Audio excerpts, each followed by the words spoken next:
Di video sebelumnya kita sudah membahas tentang anak-anak itu butuh adaptasi ya, dan itu butuh anak-anak kita yang masih TK ke SD, yang dari kelas 1 ke kelas 2 yang tidak sekolah setahun lockdown, itu butuh waktu untuk kembali menjadi murid untuk bisa melaksanakan fungsi mereka sebagai murid yang belajar ya, untuk memahami soal. Nah, sekarang di video yang berikutnya kita akan bahas kenapa sih kok kita harus memahami. Kalau kita memahami, kita tidak akan menekan ke anak-anak.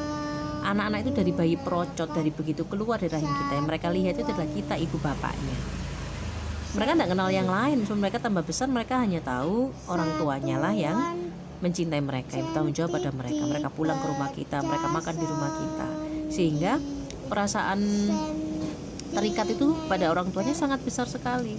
Karena sangat terikat dengan orang tuanya, ucapan kita, sudut pandang kita sangat penting sekali. Kalau toh kita menginginkan kebaikan untuk anak kita, entah dalam arti prestasi atau menjadi karakter yang baik, nah itu hanya bisa terjadi jika kita memahami. Ketika kita memahami, tentu kita akan jadi penuh pemahaman ucapannya, sorot matanya. Nah itu jauh lebih baik.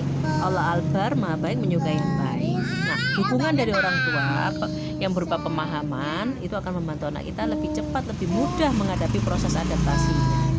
Hakikat sebenarnya dari menjadi ibu, menjadi bapak adalah ketika kita membantu anak kita menghadapi masa-masa sulit. Nah, seringkali ketika anak tambah besar, ketika tambah dewasa, hubungan kita tambah tidak baik karena sebetulnya kita tidak memfungsikan kewajiban kita, yaitu yang paling mendasar apa?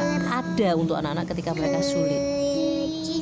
Karena kita tidak pernah ada untuk anak-anak kita di masa mereka sulit. Kita hanya menuntut, oh kamu gimana harus bisa, mama nggak mau tahu. Kenapa sih? Nah, ucapan-ucapan itu mencerminkan tidak adanya pengertian, tidak adanya dukungan, yang ada hanya pemojokkan, tidak merasa bersama. Sebenarnya anak-anak sama teman-temannya, aku nggak bisa nih, cobain sih, kamu sih nggak bisa, cobain ini dan sebagainya. Mereka ngomongnya sebagai teman, saling mendukung, tidak memojokkan, tidak memaki.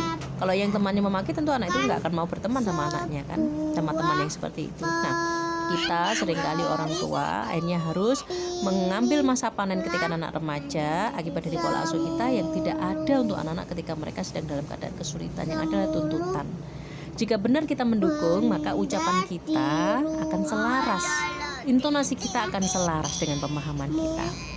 Penting sekali kita ibu bapak mendukung anak-anak kita, ada hadir untuk anak-anak kita di saat mereka mengalami sulit. Karena hakikat dari menjadi belahan jiwa, entah itu sebagai orang tua atau hanya sekedar sebagai teman, itu adalah sebetulnya karena apa? Itu tadi ya, karena ada ketika masa sulit, karena merasa didamping ketika masa sulit. Jadi dimohonkan ini mampu menjadi jalan untuk membangun kesabaran kita, membangun pengertian kita pada anak-anak, sehingga kita mampu memfungsikan diri kita di keadaan yang paling tepat untuk menjadi ibu, untuk menjadi arti dari ibu, dari bapak, dari keluarga.